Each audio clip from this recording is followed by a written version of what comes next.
نواز شریف کبھی بھی سیاستدان نہیں تھا، نہ ہوگا، پھر ڈرامہ کرنے کی کوشش کر رہے ہیں۔ لیکن میں نے ابھی آپ سے بات کی ہے کہ پاکستانی قوم بہت آگے نکل گئی اور یہ ڈفرز بہت پیچھے رہ گئے۔ کیسے؟ اب میں آپ کو سمپل سی مثال دیتا ہوں کہ اس وقت ان کے ذہن میں ہے کہ انہوں نے جو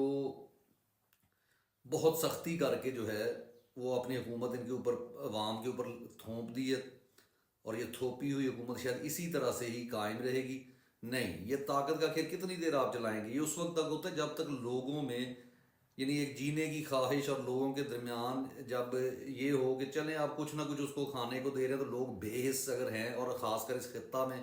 لوگ اس طرح کے ہیں کہ جینے کے لیے بہت سی چیزوں پر کمپرومائز کرتے ہیں، کیونکہ آج تک علماء کرام نے جو کہہ لیں غلط رہنمائی کی ہے عوام کی، ان کو سمپلی یہ بتایا کہ کبھی دعائیں اٹھا کے کر رہے ہیں جناب، وہ کیا کہتے ہیں کشمیر کے لیے، کبھی مسجد میں امام صاحب رو رو کے دعائیں کر رہے ہیں فلسطین کے لیے۔ یہ نہیں پتا کہ آپ کے اپنے ملک میں فلسطین سے زیادہ برے حالات ہیں، ماؤں بہنوں کی عزتیں شاید اتنے وہ یہودی نہ لوٹتے ہوں جتنے آپ کے محافظ جو ہے آپ کے ساتھ جو حال کر رہے ہیں۔